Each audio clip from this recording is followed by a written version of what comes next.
हनुमान चालीसा में बात आती है साधु संत के तुम रखवारे। तो इसका मतलब साधु अलग होता है, संत अलग होता है। साधु संत के तुम रखवारे, तो साधु कौन? जो संप्रदाय से जुड़ा, और संत कौन? जो सच्चे हृदय का हो, उसकी वेशभूषा से वो पता न चलता हो वो संत है। साधु कैसे हैं? हम लोग जैसे संप्रदाय से जुड़े हैं, तो कोई दास है, कोई स्वामी है, कोई सरस्वती लिख रहा है, कोई गिरी लिख रहा, कोई निरंजन लिख रहा, इस प्रकार की हम लोग सब साधु जन हैं। और संत जन कौन है? वो पैंट शर्ट भी पहने लेकिन हृदय परम पवित्र है, लंगोटी भी 4 अंगुल की है, वो भी संत है। तो संत का स्वभाव और उनका मार्ग, ऐसे लोगों का आप सानिध्य प्राप्त करो। तितिक्षा, उनके अंदर तितिक्षा हो। तितिक्षा क्या है? सहनम सर्व दुखानाम अप्रतिकार पूर्वकम चिंता विलाप रहितम।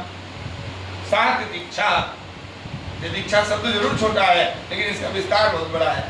तितिक्षा कारुणिका, जो करुणा दयालु। तितिक्षा उसके भीतर कैसी हो? वह सहनम सर्व दुखानाम, इस संसार के समस्त दुखों को सहन करने की उसकी क्षमता हो। सहनम सर्व दुखानाम अप्रतिकार पूर्वकम, कोई उसमें प्रतिकार भी करे तब भी। अप्रतिकार, चिंता विलाप रहितम, ना तो वो चिंता करता हो और ना किसी से विलाप करता कि हमारे पास कंबल नहीं है, आटा नहीं है, रोता घूम रहा हो।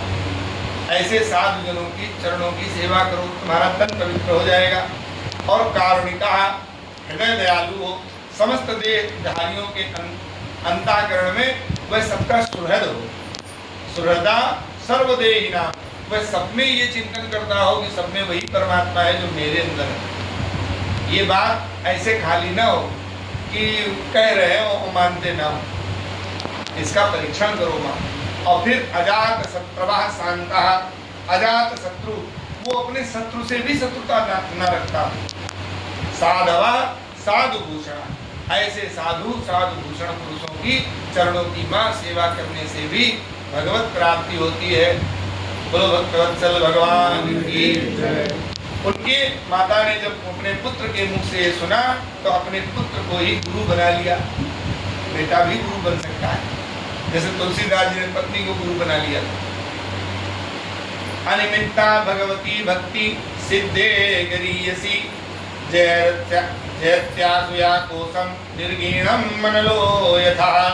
तो भक्ति भगवान की उन्होंने बताया कि माँ, भगवान की जब भक्ति आप करें तो उस भक्ति में भगवान से चाह मत रखिएगा, केवल भगवान को चाहिएगा। माँ बोली ठीक है।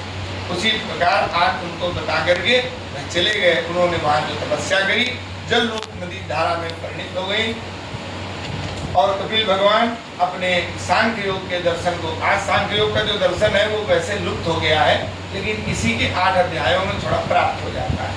आप प्रकृति पुरुष के विवेक से मोक्ष की प्राप्ति बताई। अष्टांग योग की तमाम रूप से विधियां हैं। भक्ति के मर्म और काल की महिमा। भक्ति का मर्म क्या है और काल की महिमा माने सूर्य लोक से कितने समय क्या है, सूर्य देव क्या करते हैं, पृथ्वी कितना घूमती है, इस संसार की पूरी नाप। काल की महिमा का 33 स्कंद में विस्तार से बताया। आइए हम लोग चतुर्थ स्कंद में प्रविष्ट होते हैं। यहाँ पर